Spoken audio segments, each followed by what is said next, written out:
Hello everyone, and welcome to my Soap Twist 24 channel. I hope everyone is having a wonderful day. Before we begin, please hit the subscribe button and give this video a thumbs up. The sun was low over the Pacific, casting a golden haze across the elegant lines of Will Spencer's Malibu beach house. The type of place that exuded silent luxury, white walls, large glass windows that blurred the difference between indoors and out, and minimalist furnishings that cost more than most people's cars. Will stood in the open kitchen, sleeves rolled up on his casual linen shirt, peering at the fridge as if it held answers he wasn't prepared to confront. ELECTRA Forrester paced nearby, her arms crossed tightly over her chest in a pose that suggested she was trying to hold herself together as everything seemed to be slipping away. ELECTRA had always exuded calm confidence, a true Forrester, elegant, ambitious, and endowed with the family's distinctive blend of beauty and steel. But now something had changed. It began simply enough. Dylan, the failing artist who had turned up homeless and heartbreakingly brilliant, had captured their attention at a charity event. Will, the soft-hearted Spencer when it came to underdogs, suggested her stay in the guest suite over the garage for a few weeks until she found her footing. ELECTRA accepted unwillingly at first because she trusted Will's judgment and felt it was terrible to turn away someone in need.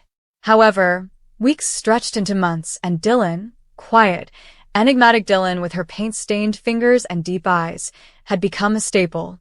ELECTRA wanted her gone. Not in a nasty sense, but in the practical, boundary-setting manner that partnerships required. She'd carefully crafted her pitch, a generous offer to assist Dylan locate an affordable apartment in the city, possibly even covering the first few months' rent through one of the Forrester charity groups. It was kind, reasonable, and it preserved what she and Will had created. She explained it over coffee that morning, her voice steady, her eyes searching Will's face for approval. But Will had not consented. He'd listened and nodded slowly, like he did when he was absorbing something heavy. Then he'd set his mug down with purposeful calm and delivered the words that rang across the room like a challenge. "I'm not asking her to leave, ELECTRA. I want Dylan to stay." The silence that followed was deep, almost crushing. ELECTRA's visage had frozen, then cracked. Just a flicker, but enough to convey the pain. She healed swiftly, as Forresters always do, but the hurt lingered like salt in a wound. "Why?" she questioned, her voice softer now. "Why her? Why now?" Will had not responded immediately. He'd stepped to the window and stared out at the unrelenting and indifferent waves. The truth was intricate and layered in ways that he hadn't fully grasped. Dylan was not just a stray they had taken in. She listened. Really listened. When Will mentioned the pressure of being Bill Spencer's son, the darkness that never entirely lifted, Dylan didn't provide platitudes or try to solve it. She simply nodded and drew something on a napkin, allowing him to breathe. Her presence filled places he hadn't realized were empty in a house that had always felt a touch too vast and echoey since he moved back to Los Angeles. ELECTRA noticed something else entirely. She witnessed late-night chats that went on too long, shared meals when she was stuck at Forrester Creations working late, and easy laughing that flowed down from the guest suite. She noticed Dylan's warm, unguarded gaze on Will at times, which made her stomach twist. ELECTRA was not used to feeling jealous. She had grown up surrounded by beauty and attention, but this felt different. Personal. Threatening. She tried again, moving closer to him in the kitchen and reaching out to touch his arm. "Will, listen to me. I'm not saying she's a bad person. I'm just saying this arrangement isn't sustainable. She's too comfortable here, and we're the ones paying the price." He turned to face her completely, his look a mix of kindness and resolution. "She's not taking advantage. She's grateful. Every day she tells me how much this means. And honestly, having her around, it's good for me. I feel less alone when you're at the office all those hours." The remarks hit the ground. ELECTRA drew her hand back, as if burned. "So, I'm the problem? Because I'm working? Because I'm building something? That's not what I said." "But it's what you meant." Her voice rose slightly. "You want her here because she doesn't have demands or a career that keeps her away. She can just be here. For you. Will groaned and rubbed the back of his neck. Electra, come on. This isn't about replacing you. You're my girlfriend. I love you. But Dylan needs help, and I can give it. Why does that have to be a threat? Because it feels like one, she said. Because every time I walk in and see you two laughing over something stupid, I wonder if I'm losing you. And now you're choosing her over what I need. Over us. He took a step forward, closing the space, his hands gently framing her face. I'm not choosing anyone over you. I'm asking you to trust me. To trust that I know what I'm doing. Dylan isn't staying forever. She'll get on her feet. But kicking her out now, when she's finally starting to feel safe, that would be cruel. And I'm not that guy. Electra scanned his face for signs of weakness. She discovered just sincerity and something else. A quiet determination that reminded her of Bill's unwavering Spencer stubbornness. It both enraged and charmed her. She wanted to protest more and demand that he see her point of view, but the struggle had depleted her. Instead, she leaned into his touch for a time, closing her eyes to relieve the burn. Fine, she answered finally, the word tasting unpleasant. She stays. For now. But there have to be rules. Clear ones. No more late-night dinners without me. No more whatever this closeness is turning into. Will nodded, relief softening his cheeks. I can live with that. But as Electra pushed away to get her purse, she had a meeting she could miss. The doubt lingered. She looked up at the stairs leading up to the guest suite, where Dylan was most likely painting, reading, or simply living in the area that had once felt like theirs alone. And for the first time, Electra wondered if regulations would suffice.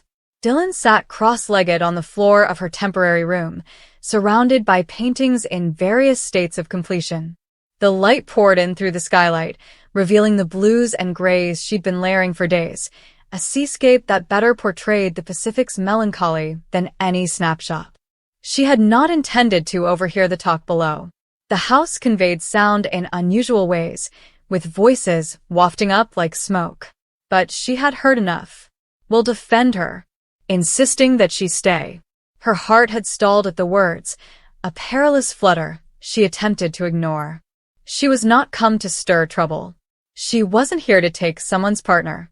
She was here because she had nowhere else to go. The streets were harsh and merciless, and Will's goodwill felt like a lifeline. But compassion has a way of blurring distinctions, and lately they have felt dangerously thin. She set down her brush and stared at the half-finished wave on the canvas. It appeared angry now, jagged when it should have been smooth. She remembered Electra, beautiful, tough Electra, who wore fine clothes like armor, and stared at Dylan with hardly hidden distrust. Dylan did not blame her. If their positions were reversed, she would feel the same way. But she was unable to depart. Not yet. Not when coming here made her feel seen for the first time in years. Will poured himself another glass of water and stared out at the ocean. He had not lied to Electra. He loved her. But love was not always straightforward, nor was it always exclusive. Dylan brought something unique. Peaceful company, no expectations, no history of disputes or family dysfunction.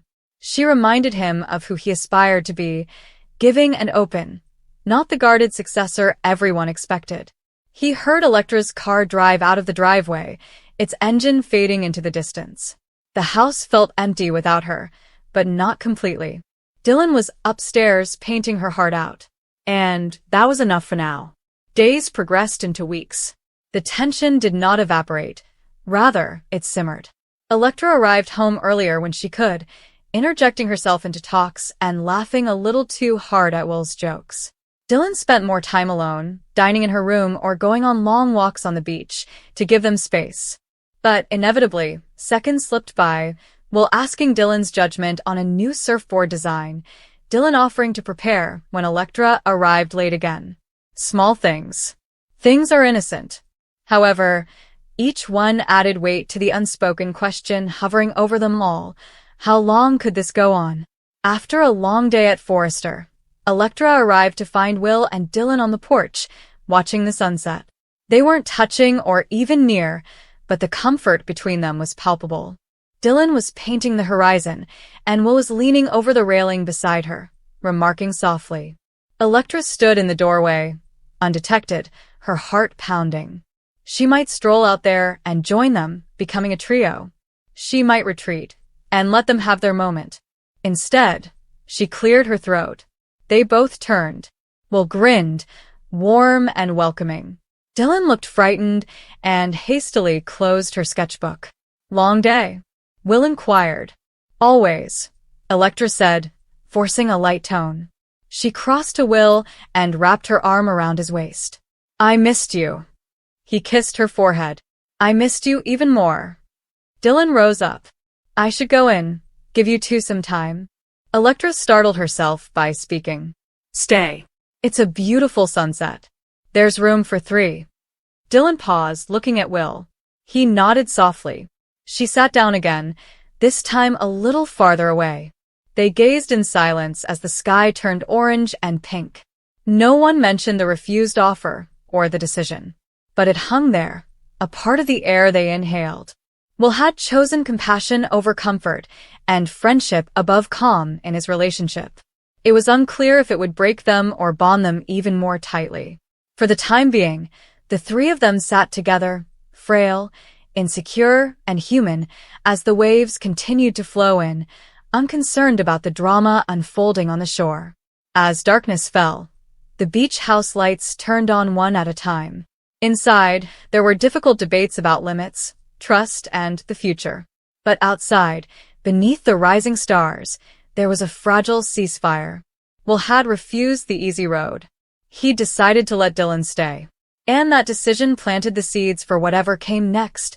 Heartbreak, perhaps, or something surprisingly wonderful. Only time and the unrelenting flood might tell. Will lingered by the window for longer than necessary, watching the late afternoon light spread across the yard. The house was quieter than usual, and ideas echoed louder than they should. He could still hear Electra's voice from a few moments before, calm yet confident, like she often sounded when she thought she was presenting a solution no one else had thought of. He looked away from the glass and exhaled softly. The choice had already sunk into his chest, heavy but definite. He wasn't going to accept her offer. Not this time. Electra had intended well. She always did. She had came in with her controlled assurance, giving out her plan as if it were the most logical thing in the world. Dylan could stay with her for a time. It would offer Will some space. It would make things simpler. It would make things easier. However, the easiest option was not always correct. Will massaged his face and returned to the living room. Dylan had sat on the couch earlier, legs tucked under him, shoulders bowed as if attempting to make himself smaller than he already was. That image alone was enough to strengthen Will's resolve. Dylan wasn't simply crashing on his couch. He wasn't a transitory nuisance or an issue to be fixed. He was family in every manner that mattered, even if blood didn't clearly define it. When Electra finished speaking, she waited, carefully observing Will, noticing the hesitancy in his gaze. She was really good at it, sometimes even too good. You don't have to do everything yourself, she replied softly. I'm just trying to help. I know, Will had said, equally kindly. But this isn't something I can let go of. Electra frowned, a slight crease appearing between her eyebrows. You're not handing him over. You're offering him choices. And I'm picking one, Will had answered. He stays here. He was shocked at how forceful the words sounded. Now, alone in the room, he replayed the incident over and over, wondering if he had hurt her feelings or if he should have explained himself better. But deep down, he felt she knew more than she let on. Electra always did. Will straightened when the front door silently opened. Dylan walked in, backpack thrown over one shoulder, gaze scanning the room as if he was still welcome. Are you okay? Dylan asked, his voice guarded. Will nodded. Yeah. Dylan hesitated before setting his backpack near the door. Will Electra leave? Yeah. Just a minute ago. Dylan shifted his weight, hands sliding into his jacket pockets. She didn't say anything weird, did she? I'll look at him for a second before responding. She offered to let you stay with her. Dylan's eyes widened significantly before dropping to the floor. Oh, I said no, Will responded swiftly. Dylan looked up. You didn't have to. I wanted to, Will interrupted, not unkindly. This is your home right now. Dylan swallowed and nodded. If that changes, it will be because you want it to, not because you are pushed. Thanks. The words seemed insignificant, but the sentiment behind it was not. Will could hear everything Dylan wasn't saying, relief, terror, and the lingering concern that it would all go if he became too comfortable. They entered the kitchen together, the usual routine calming them both. Will poured 2 glasses of water and slid one across the countertop. Dylan accepted it, fingers brushing across the glass as if he needed the chill to ground himself. I don't want to be a problem, Dylan explained quietly. Will leaned on the counter and met his gaze. You're not. I mean it, Dylan said. I understand this was not the plan. I know you've had plenty going on. Will nearly laughed.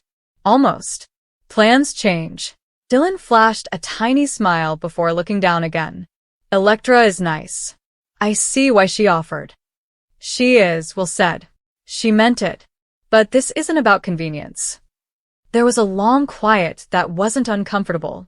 When I was younger, Will added, I moved around more than I'd care to admit. People always insisted it was only temporary and that everything would return to normal shortly. Dylan's shoulders tensed. yeah. So, I'm not going to do that to you, he replied. Not unless it's what you actually want. Dylan nodded slowly, his eyes unfocused yet steady. I don't want to go anywhere. Then you're staying, Will replied simply. Dylan's posture loosened slightly, but it was noticeable. He took a sip of water, then another, as if to enjoy the certainty.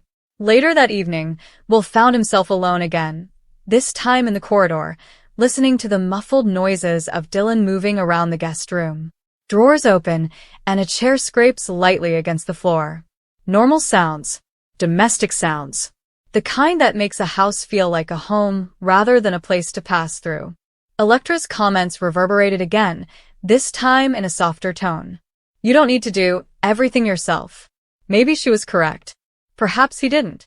However, some things were not about carrying a weight alone. They were about deciding to carry it at all.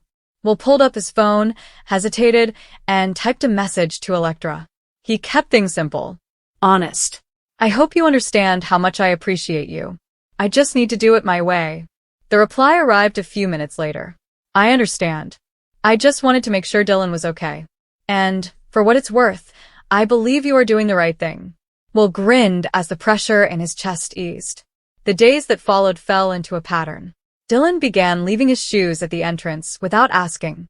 He took over preparing coffee in the mornings, though it took him some time to get it properly. Will pretended not to notice the first few week batches, grateful for the effort rather than the outcome. They also talked more. Not in grandiose confessions, but in quiet moments, late-night nibbles, early mornings, half-finished talks that faded into peaceful silence. Dylan confided one night, I keep waiting for someone to tell me this is only temporary. Will gazed at him from across the living room. It doesn't have to be. Dylan nodded, digesting it as if it were a foreign language he was just learning. Electra stopped by again later that week. This time around, the vibe was different, lighter. She noticed Dylan's more confident movement around the space and how he answered the door without glancing back for permission. She took Will aside while Dylan was in the kitchen. He looks better. He is, Will answered. Electra smiled gently. I'm glad. She didn't bring up her offer again, and neither did Will. They both understood where things stood. As the weeks passed, Will recognized something else had changed. The house did not feel like it was shared out of necessity. It seemed fuller and warmer, as if it was finally being used as intended. Dylan laughed harder. He slept better. He battled with Will about trivial matters like which movie to watch and whether pineapple belonged on pizza. Ordinary arguments seemed remarkable because they indicated Dylan felt safe enough to have them. Dylan said one evening as they cleaned up after dinner, You know, if you ever need space, you can tell me. Will gave him a glance. Are you attempting to move out already? Dylan smiled and shook his head. No. I just don't want you to feel trapped. Will think about it. I don't. Good. That night, After the lights were off and the house was quiet, Will laid awake thinking about how close he had gotten to saying yes to ELECTRA. How simple it would have been to persuade himself that her idea was best for everyone. However, ease was not the same as care. Dylan needed attention the most. Will wasn't sure what the future held. He knew things could get complicated. They always have. But for the time being, he felt confident that he had made the correct decision. In a world where people are frequently passed along, diverted, or softly pushed aside, saying no and meaning it may be the most courageous thing you can do to make someone else feel like they belong.